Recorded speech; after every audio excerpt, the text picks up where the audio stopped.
રાજ્યમાં માવઠાની આગાહી વ્યક્ત કરવામાં આવી છે। હવામાન નિષ્ણાંત પરેશ ગોસ્વામી દ્વારા આ આગાહી કરવામાં આવી છે, જેમાં 25 ઓક્ટોબરથી 2 નવેમ્બર સુધી વરસાદની શક્યતા રહેલી છે। રાજ્યમાં સામાન્યથી મધ્યમ વરસાદ વરસી શકે છે। માવઠા રૂપી આ વરસાદ ખેડૂતોની ચિંતા વધારી શકે છે। સૌરાષ્ટ્રના દરિયાઈ કાંઠાના વિસ્તારો સહિત અનેક જગ્યાઓ પર માવઠું પડે તે પ્રકારની આગાહી પરેશ ગોસ્વામી દ્વારા થઈ છે।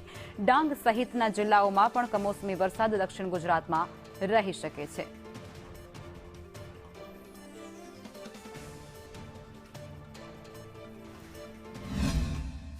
તે કારણે 25 ઓક્ટોબર 2025 થી લઈ અને 2 નવેમ્બર 2025 સુધી એટલે કે 7 દિવસ સુધી ગુજરાતની અંદર અલગ અલગ વિસ્તારોમાં માવઠાના વરસાદની શક્યતાઓ છે। જો કે આ માવઠાના વરસાદ હશે એમાં વરસાદની સાથોસાથ પવનની ઝડપ પણ નોર્મલ કરતા વધુ જોવા મળે તેવું એક અનુમાન છે। આ માવઠાની અસરને કારણે 25 તારીખથી દક્ષિણ ગુજરાતના જે વલસાડ, નવસારી અને વાપી જેવા વિસ્તારો છે ત્યાંથી માવઠાના વરસાદની શરૂઆત થઈ જશે।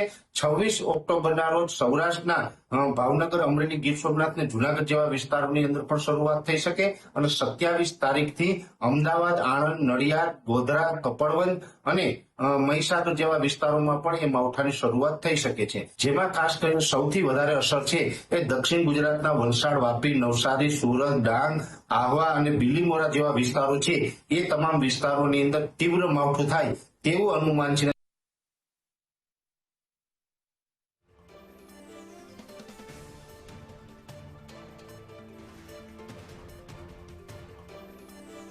રાજ્યમાં માવઠાની આગાહી વ્યક્ત કરવામાં આવી છે, જેમાં હવામાન નિષ્ણાંત પરેશ ગોસ્વામી દ્વારા આ આગાહી વ્યક્ત કરવામાં આવી છે, જેમાં ખાસ કરી દક્ષિણ ગુજરાતના જિલ્લાઓ અને સૌરાષ્ટ્રના દરિયાકાંઠાના જે વિસ્તારો છે ત્યાં માવઠું રહે તે પ્રકારની આગાહી તેમના દ્વારા વ્યક્ત કરવામાં આવી છે। માવઠાની આગાહી થતાની સાથે જ ખેડૂતોની ચિંતામાં વધારો થયો છે, કારણ કે તેમનો તૈયાર પાક તેમના હાથમાંથી છીનવાઈ જાય તે પ્રકારની સ્થિતિ આ માવઠાને કારણે રાજ્યમાં સર્જાઈ શકે છે।